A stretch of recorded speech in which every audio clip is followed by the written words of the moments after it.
Helicopter থেকে প্রাণঘাতী অস্ত্র থেকে বিক্ষোভকারীদের উপরে গুলি করার শেখ হাসিনার নিজের মুখে দেওয়া অডিও নির্দেশ এখন আমাদের হাতে। খুনি হাসিনার ক্ষমা নাই। অনেকে বলছেন এটা পাবলিক করতে, সেটা আপাতত করা যাচ্ছে না। মাফ করবেন, আইনি প্রক্রিয়ার কারণে। নিশ্চিন্ত থাকেন, আদালতে এভিডেন্স হিসেবে পেশ করা এবং আদালতের গ্রহণ করার পরে এভিডেন্সটা আপনারা সবাই সেই পিশাচিনীর রক্ত হিম করা নির্দেশ শুনতে পারবেন। আমাদের টিমের অনুরোধ রাখতেই হচ্ছে, এইটা পাবলিক হইলে এভিডেন্স হিসেবে দাখিলের ক্ষেত্রে আইনি সমস্যা থাকতে পারে বলে জানাইছেন ওনারা। তাই আমরা চাই হাসিনার শাস্তি। ওই রেকর্ড পাবলিশ করার জন্য নানা ধরনের চাপ হবে, ট্রল হবে, বলা হবে মিছা কথা বলতেছি, শুনে যাবেন, পাত্তা দিবেন না। আমাদের যে কোর্ট টিম, আমি, ইলিয়াস, মাহমুদ ভাই, সবার কাছেই আছে জিনিসটা। তাই আওয়ামী লীগের উস্কানিতে উতলা হইয়েন না, তবে আশাহত হইয়েন না। তো একেবারে আজকে বিনা জিনিসে ফেরাবো না, খুশি করে দিব শেষে।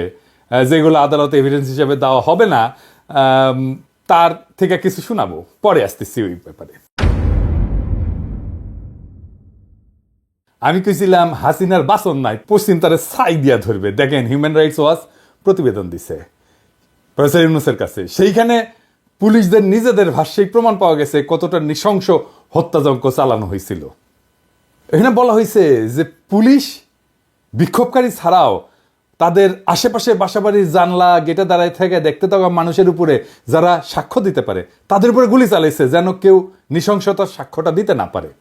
এই যে এখানে লেখা আছে, পুলিশই বলছে যে এই নৃশংসতা চালানোর নির্দেশ রাজনৈতিক নেতৃত্বের কাছ থেকে আসছিল।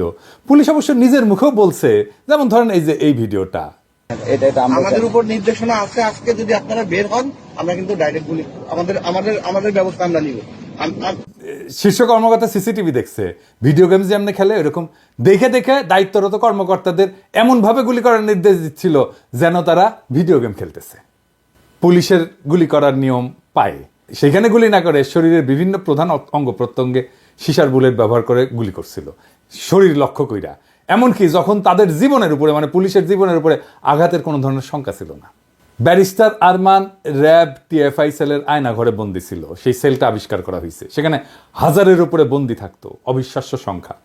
8টা কবর সেল আবিষ্কার হয়েছে, 3 ফিট বাই 4 ফিট, যেখানে শুধু বসে থাকা যায়, শোয়াও যায় না। অনেক এভিডেন্স নষ্ট করা হইল। পুরা স্থাপনা বিস্ফোরণে উড়ায় দেওয়ার পরিকল্পনা করছিল জল্লাদেরা, যেন এই এভিডেন্স বাইরে না আসে। ওই দিন যেন ফিরে না আসে, হাসিনার দিন, সেটা নিশ্চিত করার জন্য বিশাল কাজ বাকি আছে ভাইরা। এখনই ক্ষান্ত দিয়েন না। অনেকে বলছেন যে সিরিয়াজে 1 মাসে করলো, তা আমরা 6 মাসে কেন করতে পারি নাই? তার উত্তর হচ্ছে, আমাদের পুরো একটা হোস্টাইল প্রশাসনের সাথে কাজ করতে হচ্ছে। পুরাই তো হাসিনার প্রশাসন। বিপ্লবের পক্ষের শক্তিকে দূরে সরাই রাখা হয়েছিল, তাই আমাদের ক্রুশিয়াল শক্তিকে কাজে লাগাতে পারে নাই সরকার। বিপ্লবের শক্তি নানা ধান্দায় ব্যস্ত হয়ে গেছে। তো এই কাজকে ফ্যাসিলিটেট করার জন্য যে প্রভাব, ইনফ্লুয়েন্স দরকার, তেমন মানুষের সংখ্যা তো কম। তবে কাজ হইতেছে, ভরসা রাখেন, সরকারকে নির্বিঘ্নে কাজ করতে দেন। দাবি দেওয়ার নামে অরাজক পরিস্থিতি তৈরি করে সরকারের চলার পথকে কণ্ঠকাকীর্ণ কইরা দেবেন না। এই সরকার যেন বেশি দিন থাকতে না পারে, এটাই আওয়ামী প্ল্যান, এটা এজেন্সির প্ল্যান। এই এজেন্সিগুলোর উপরে কর্তৃত্ব স্থাপন করা যায় না এখনো তারা স্যাপোটাস করে নানা জায়গায়। ভাই, ফেসবুকে চিল্লায় কাজ হয় না, মাঠে কাজ করতে হয়। সেটা সময় লাগে, এনার্জি লাগে, ঘাওড়াদের দাবরানি দেওয়া লাগে। এই কাজ যারা করতে পারবেন না তারা হুদাই লাগেন না মানুষজনের পিছে। আমার পিছু লেগে আছে অনেকজন, আর কি লেগেন না, লাভ নাই আর কি, লেগে কোনো কিছু করতে পারবেন না আর কি। আমাদের এই মুহূর্তে করণীয় হইতেছে প্রফেসর ইউনূসের সরকারকে সর্বাত্মকভাবে সহায়তা করা। প্রফেসর ইউনূসকে বলতে হবে যে আপনার উপদেষ্টা পরিষদ পুনর্গঠন করেন, দক্ষ তরুণদের উপদেষ্টা পরিষদে অন্তর্ভুক্ত করেন। দেশের মধ্যে আওয়ামী লীগারদের দাবরানির উপরে রাখার জন্য সব ধরনের কৌশল নিতে হবে। আওয়ামী লীগের পক্ষে যেই কথা বলবে তারই দাবরানি দেওয়া হবে। দেশের বাইরে যারা আওয়ামী লীগের পক্ষে কাজ করতেছে তাদের বিরুদ্ধে আমাদের ফরেন মিশনগুলোকে সক্রিয় করতে হবে।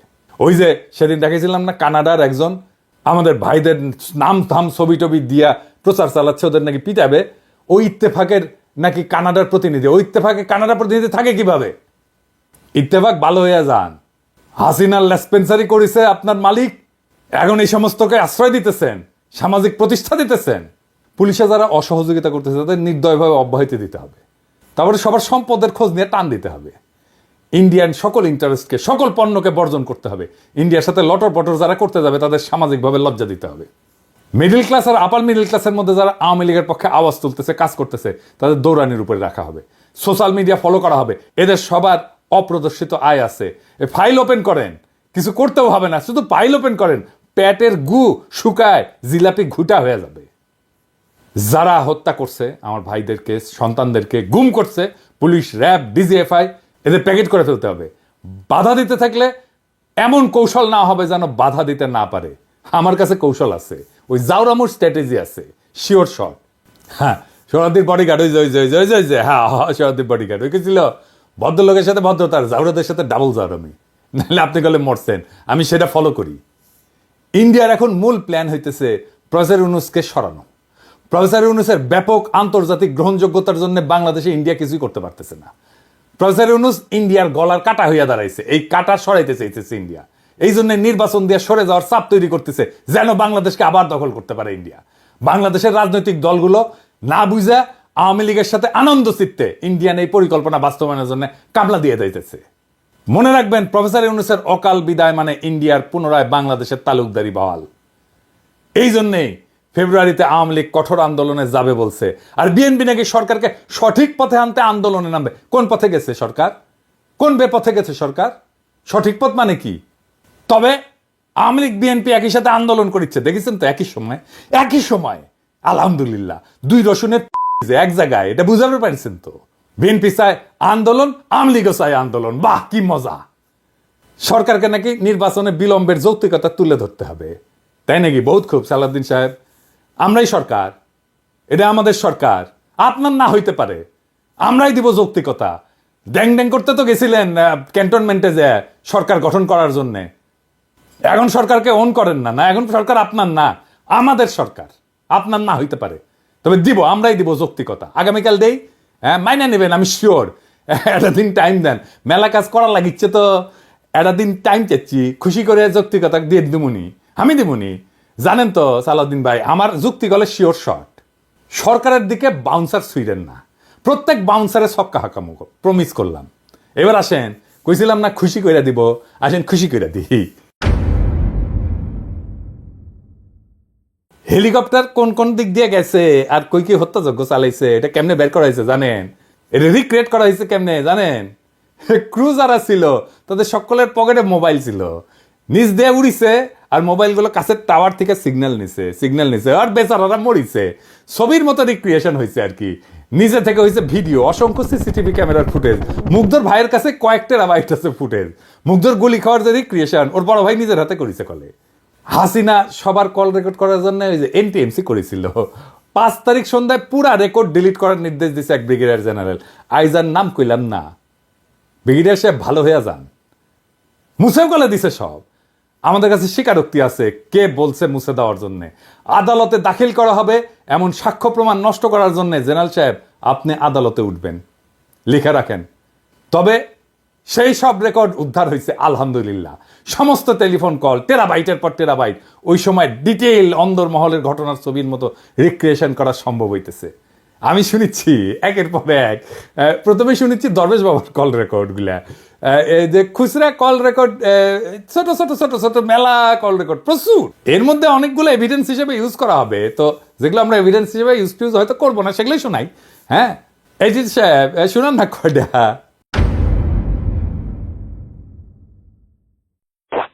শাকিল স্যার স্যার হ্যাঁ। ওরা আবার আসছে অ্যাটাক করতে, তো এর মধ্যে আর্মি নাকি একবার ছিল তখন এখন কি অবস্থা হয়েছে ভাই? আমার তো ডিটেল দরকার নেই, এখন কি অবস্থা হচ্ছে 100+ লোক দরজা ভেঙে ভেতরে ঢুকছে, গেট ভেঙে মেইন গেট।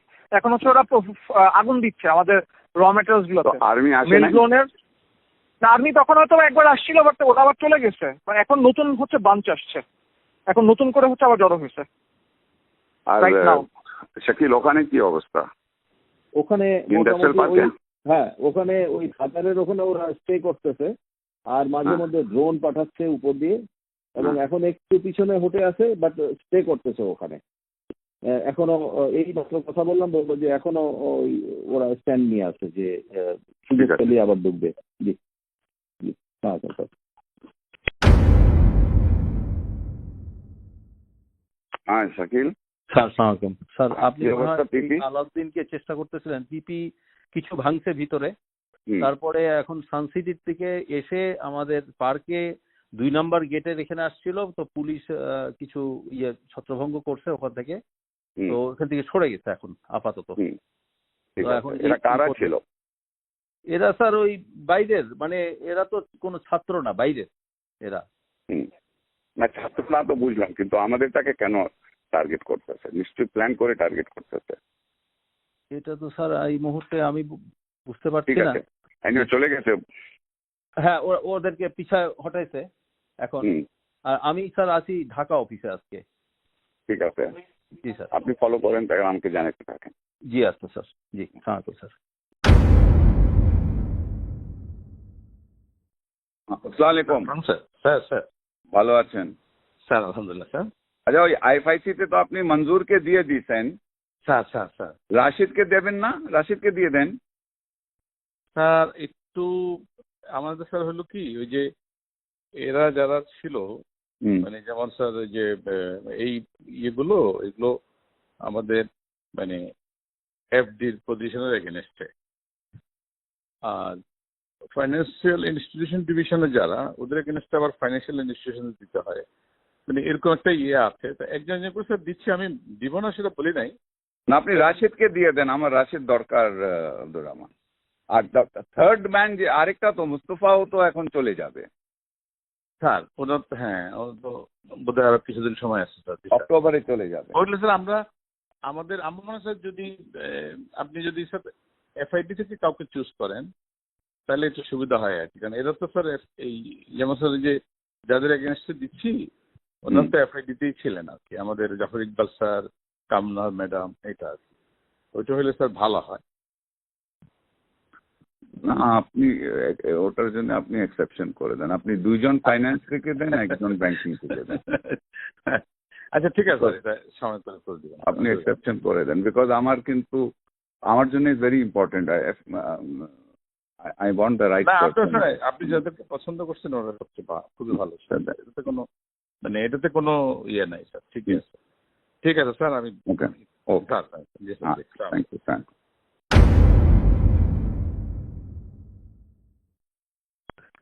সালমান ভাই, হ্যাঁ আপনি কি গণভবনে? হ্যাঁ আমি আসতেছি আর কি, এটাই। আসুন। আপাবদা ওই যে ইয়েদেরকে ডাকছে, ফ্যামিলিদের শুনলাম, কোন ফ্যামিলি? ওই যারা গুলি খেয়েছে, আচ্ছা আচ্ছা, আজকে 11টায় ডাকছে। 11টা না, 11টা উপরে গেছেন, 12টা জাপানিজ এম্বাসি আসবে। হ্যাঁ 12টা জাপানিজ অ্যাম্বাসেডার আসবে। ও, আপনি অ্যাম্বাসাডার আসবে। 12টা। তাহলে বিকালে আসি, তাহলে একটা কাজ করি আমি তাহলে। এখন তো ডাকেন ব্যাংকে, হ্যাঁ ফ্যামিলিদেরকে এখন ডাকে নেই।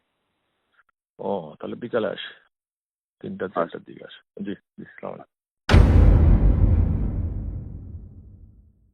সালমান ভাই, হ্যাঁ আমার সাবস্টেশনের যে ধারা করছিল ওরা মুভ করে কোন দিক থেকে এখন আপনার দিকে যাচ্ছে, বিক্সুমপুর দিকে যাচ্ছে। দেখুন কত অলরেডি রিচ করেছে, ওখানে আর্মি গেছে, আমাদের অ্যাটাক আমার ওদিকে গেছে আর্মি, কিন্তু আপনার ওদিকে কিন্তু আর্মি এখনো পৌঁছায় গেছে, গেছে আর্মি চলে এসেছে। ঠিক আছে, আমরা ওকে।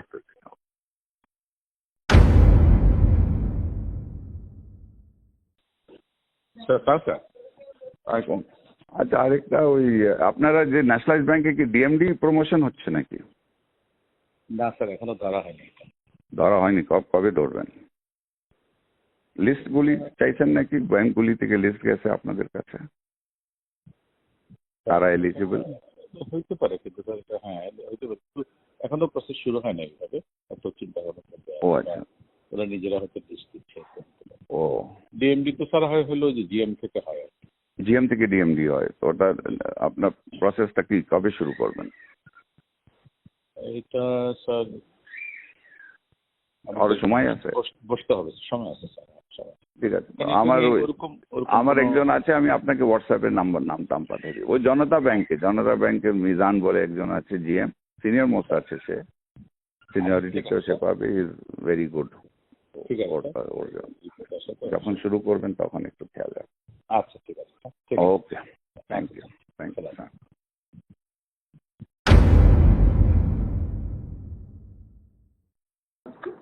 हाँ अस्सलाम वालेकुम। Salman, Bildur is in Molvi Bazaar for a local meeting with the MPs and all that. Okay. Can you meet tomorrow? हाँ sure, give me a call tomorrow. Okay, ठीक है।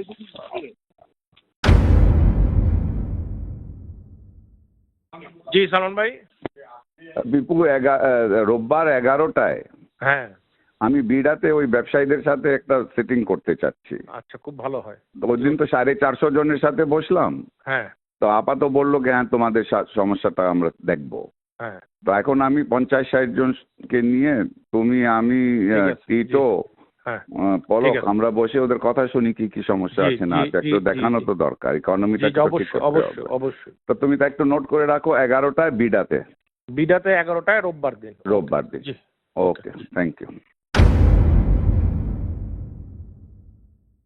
Hello. Salman, you're in हाँ. Bida all day. हाँ, I was busy all day. हाँ. What time are you free tomorrow? Tomorrow, maybe in the morning I should be free. Around what hours? 11? 12ish. Okay. 12ish. ঠিক আছে।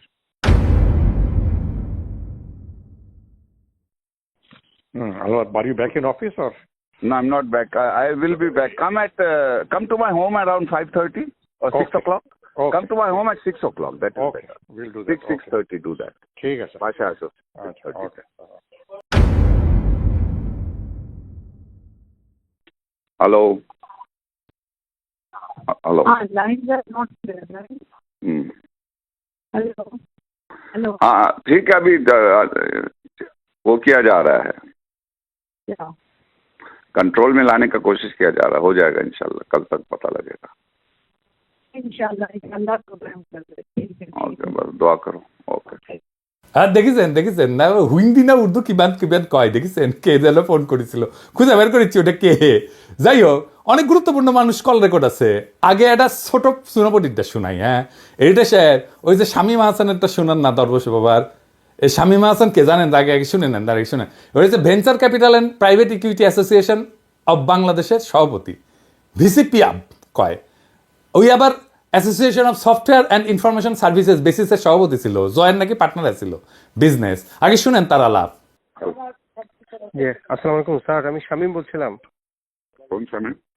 শামীম, আমি ওই venture capital অ্যাসোসিয়েশনের president, বেসিসের past president sir. একটু guidance নেওয়ার জন্য phone দিলাম স্যার। আমি এইমাত্র বিসিসিআই বেসি সবার সাথে কথা বললাম। আমাদের তো স্যার একটু এখন মানে ব্যবসায়ী সমাজ থেকে বিবৃতি দেওয়া, তারপর কারফিউ উঠলে শান্তি সমাবেশ করা, আমাদের একটু স্যার সবার তো অ্যাক্টিভ হওয়া দরকার স্যার। তো করেন এগুলি? হ্যাঁ, আমি সবাইকে তো আমাকে বলতে হবে কেন? এটা আপনারা করেন। জি স্যার, করতেছি স্যার। আপনি একটু গাইডলাইন দিন। উদ্যোগ নেন। জি স্যার, আমি এখনই সবার সাথে কথা বলতেছি স্যার। উদ্যোগ নেন, এটা নেন। জি, ঠিক আছে স্যার। ওকে ওকে স্যার। জি জি, আপনারা কন্ডেম করেন। জি স্যার, ওইটাই করতেছি স্যার। আপনারা নিন্দা জানান। আপনারা নিন্দা জানাচ্ছেন না কেন? জি স্যার, ওইটাই করতেছি স্যার, সবার সাথে কথা বলতেছি স্যার। জি স্যার, ঠিক আছে স্যার। Thank you. ওকে, জি, তাহলে ওরে দেখেন কেমনে প্রথম আলো কেমনে ওরে চাঙ্গে তুলিছে, দেখেছেন? প্রথম আলো ওর লেখা চাপে, ওর খবর চাপে, দেখেছেন? ও কেমনে এলিট বানাইছে প্রথম আলো, দেখেছেন? তো এটা শুনবেন না? আচ্ছা, থাক। বস্ত্রকল মালিকদের সংগঠন Bangladesh textile mills association, BTM এর সভাপতি, আম্বার গ্রুপের চেয়ারম্যান এবং বিটিএম এর সাবেক সহসভাপতি শওকত আজিজ রাসিলের একটা আলাপের ক্লিপ আছে, আজকে শুনলাম কিছুক্ষণ আগে।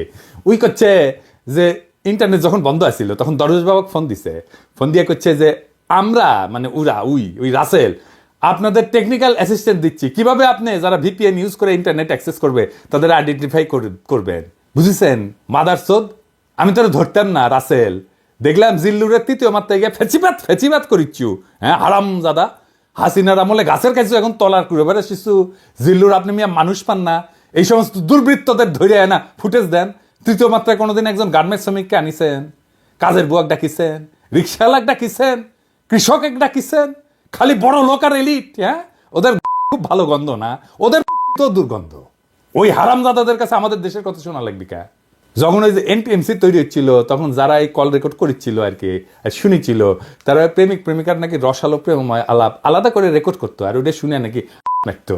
হ্যাঁ, আর দেখেছেন আমার কি করা লাগিছে, দেখেছেন? শালা দরবেশ বুড়া বেটা খাটাস, ভালো করে বাংলাও কবের পারে না, উহুর সব অশ্লীল ফোন আলাপ শুনে ট্রান্সক্রিপ্ট করা লাগিচ্ছে কোন টাইমে কি ঘটেছিল। আমার উপরে এই খাইস্টা কাজের ভার কেন দাও খোদা তালা? বারে কেন আমার উপর কেন? আর মানুষ পান নাই, বারবার শুধু আমার উপরেই কেন?